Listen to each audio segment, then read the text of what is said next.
Napenda taarifa ya tukio la mauaji lililotokea katika mkoa wa Tabora jana mnamo tarehe 17 mwezi wa 6 mwaka 2026 majira ya saa 8 mchana huko katika shimo lilikuwa linachimbwa mchanga zamani katika mtaa Mtakuja, kata ya Malolo, wilaya ya Tabora na mkoa wa Tabora. Kuna mtoto anaitwa Yusra Juma, umri miaka 7, kabila ni Mtusi, mwanafunzi wa darasa la pili shule ya msingi ya Mawiti na ni mkazi wa Mtakuja. Iligundulika kuuawa kwa kukabwa au kuvunjwa shingo na mtu au watu ambao bado hajafahamika, kisha mwili wake kutelekezwa kwenye shimo lililokuwa linachimbwa mchanga zamani, ukiwa na michubuko sehemu za miguu, mikononi na shingoni.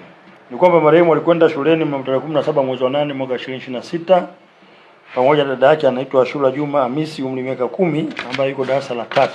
Ila muda wa kurudi huwa mara nyingi anarudi peke yake huyo marehemu, na kwenye majira ya saa 4 ya asubuhi akiwa anatoka shuleni sasa akirejea nyumbani. Shuleni mpaka nyumbani pana kama kilomita 1 au nusu kilomita hivi, lakini maeneo ambayo una vichaka. Kwanza nilipokuwa narudi ndio tatizo hilo jambo hilo likamkuta.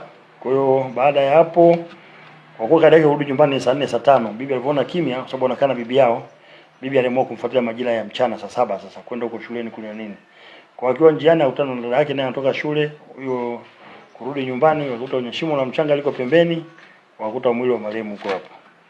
Kwa hiyo wakaondoa baini kwamba mwili wake ukiwa katika eneo la tukio ukiwa kama nimwambieni ilikuwa na michubuko mkononi, mguuni na shingoni. Mbinu tumika ni kumkamata mtoto na kumkaba na kumvunja shingo. Mwili wa marehemu wananchi walifika pale na baadhi ya polisi walichukua mwili wa marehemu mpaka hospitali ya rufaa ya Kitete kwa uchunguzi zaidi, na ilibainika kifo cha mtoto huyo ni kukosa hewa na kuvunjwa shingo. Kwa hiyo msako mkali unafanyika kuweza kuwabaini watuhumiwa kuhusiana na tukio hilo tuweze kuwafikisha mkono wa sheria. Wananchi kwanza tupe ushirikiano kuweza kuwabaini, lakini lingine ni wazazi kuangalia watoto wetu. Mtoto wa miaka 7 sasa hiyo tabia kutoka shuleni, wazazi lazima tuwafuatilie watoto wetu nao karibu.